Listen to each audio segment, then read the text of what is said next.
is often reduced to three visuals: Mehrangarh Fort, a wash of blue houses below it, and the silhouette of Ajit Bhawan Palace against the desert sky. But Jodhpur is not a postcard city.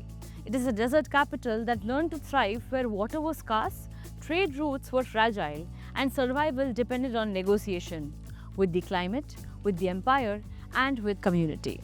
This story is about Jodhpur, but it is also about what happened inside its kitchens. And this time I'm staying at Ajit Bhavan, a place that once fed those kitchens. Ajit Bhavan was built in the 1920s as the residence of Maharaja Ajit Singh of Jodhpur.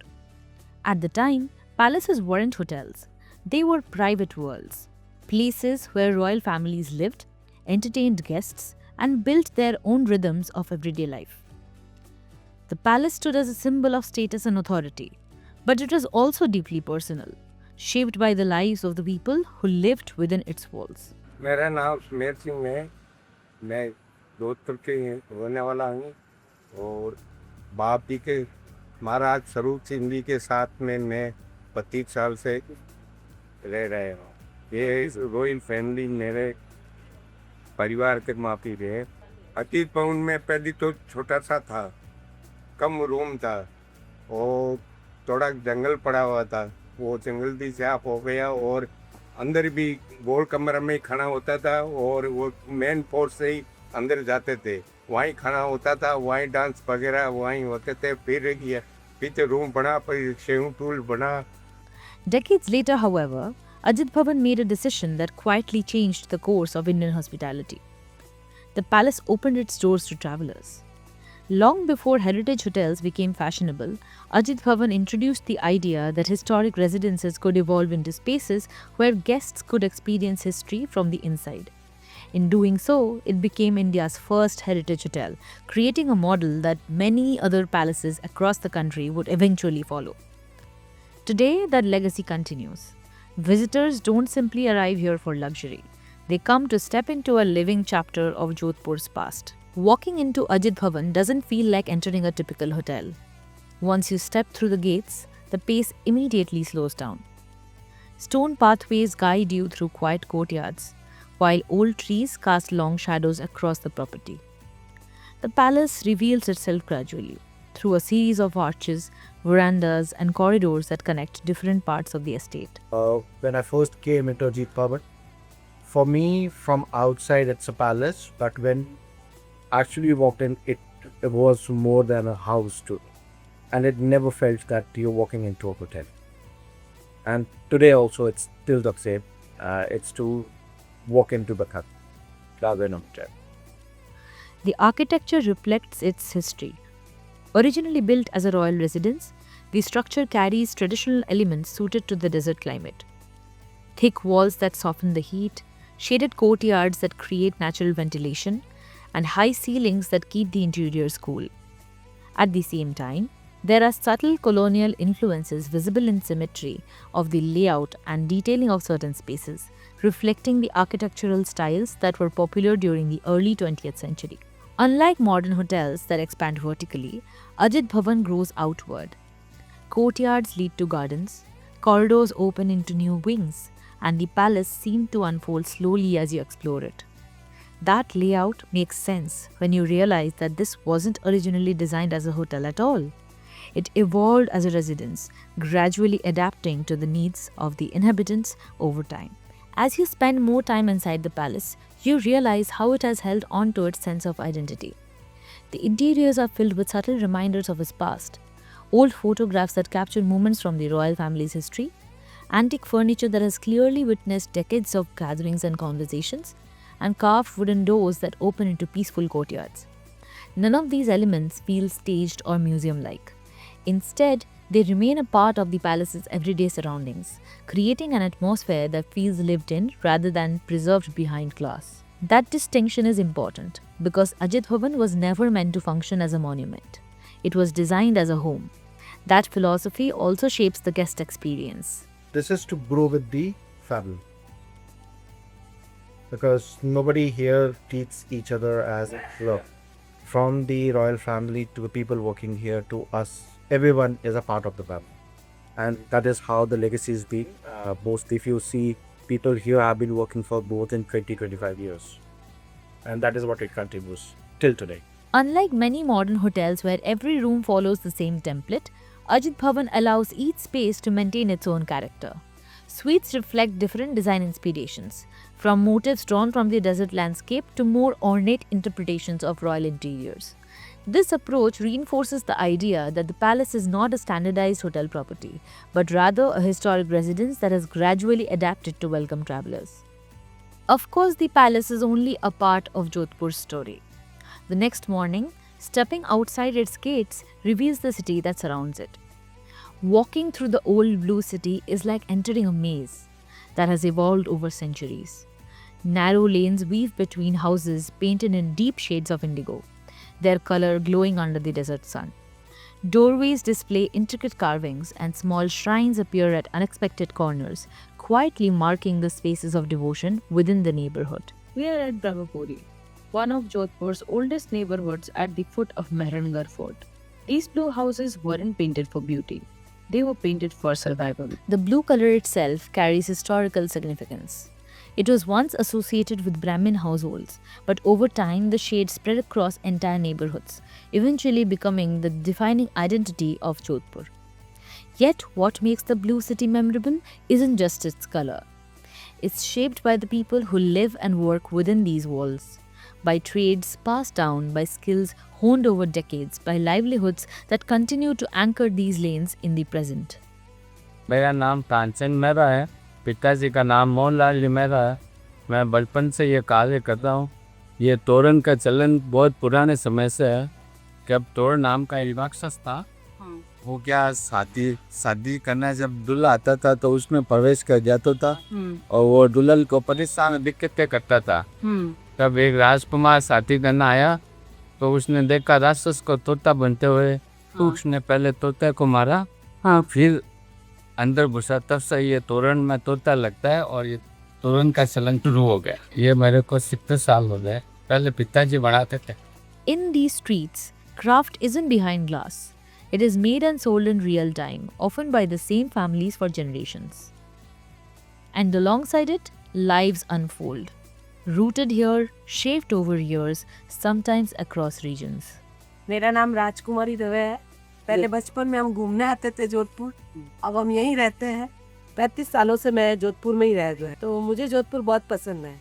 ऐसे मैंने 5 country की है बात, लेकिन वो आनंद नहीं है जब फ्लाइट यहाँ उतरती है तो बड़ा आनंद आता है कि इंडिया भी आ गया है और जोधपुर भी आ गया है। और यहाँ की सबसे अच्छी बात आपको क्या लगती है?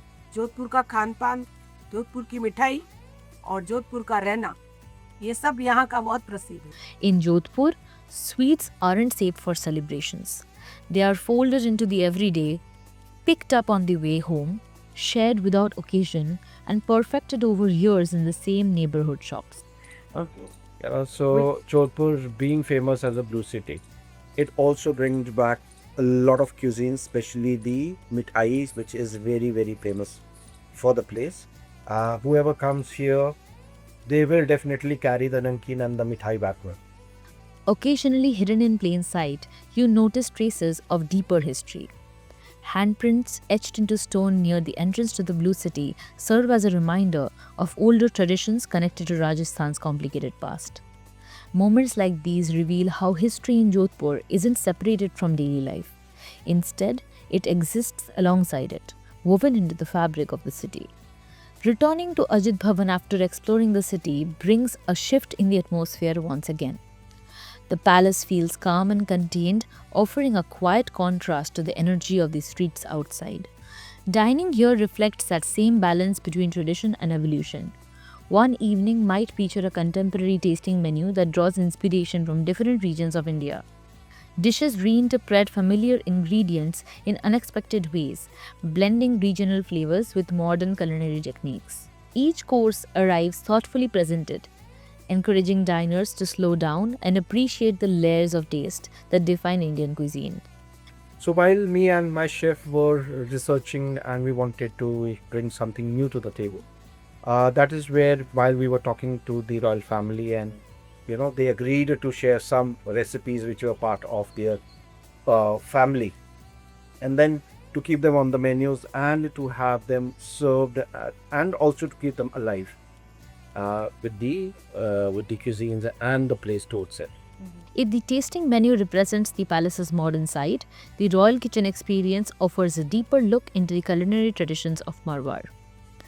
The property is still owned by the royal family, including Maharaja Singh and Rajput, who chose to keep their personal lives right. But while the family stays away from the spotlight, they have made sure something deeply personal doesn't disappear: their royal recipes. Many of these recipes were originally created in the kitchens of Rajput warriors who spent long periods traveling through desert terrain.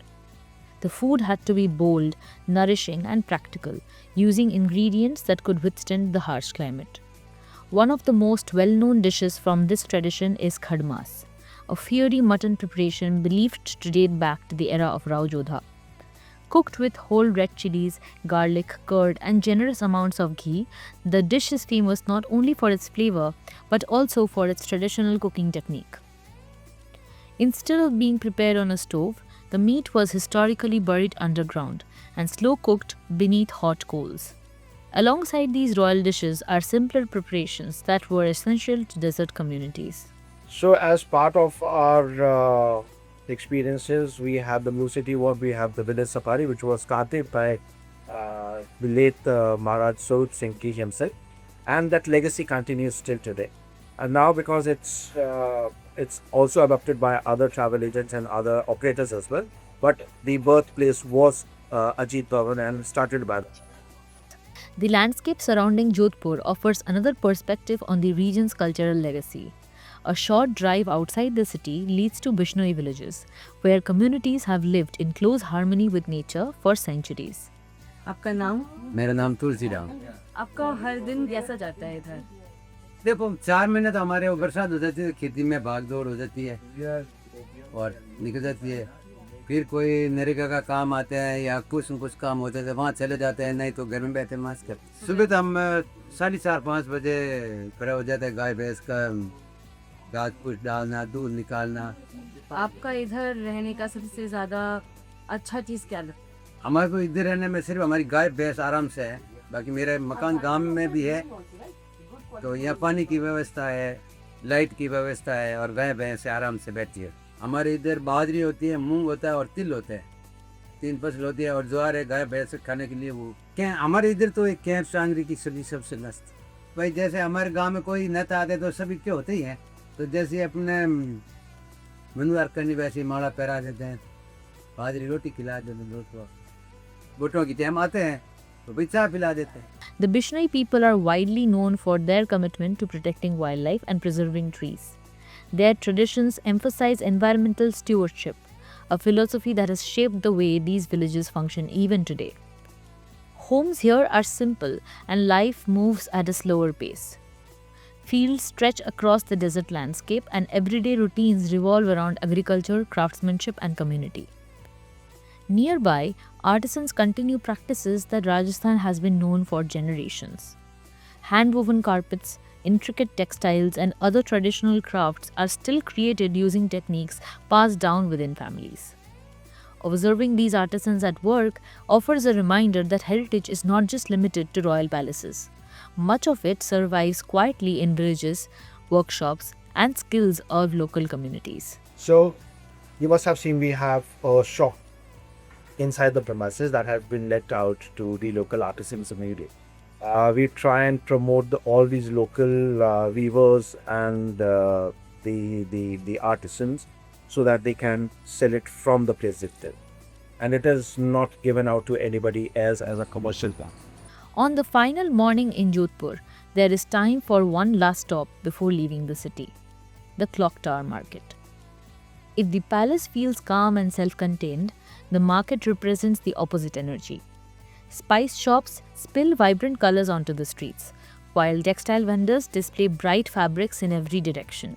Rows of embroidered juttis line in small storefronts, drawing visitors toward them almost instinctively. The market is lively, chaotic, and endlessly fascinating. Even those who arrive intending only to explore usually leave carrying a small piece of the city with them. We throw around the phrase heritage to tell very easily, But in most cases, what you are looking at is a restoration. A beautiful one, yes, but a restoration. Ajit Bhavan wasn't restored to become relevant. It never stopped being relevant. When royal privileges ended in the 1970s, this home didn't freeze into a museum. It was a functioning royal residence that adapted in real time, becoming India's first heritage hotel while the family still lived here. That shifts the narrative, and nearly a century after it was built, it remains connected to the family that once lived here.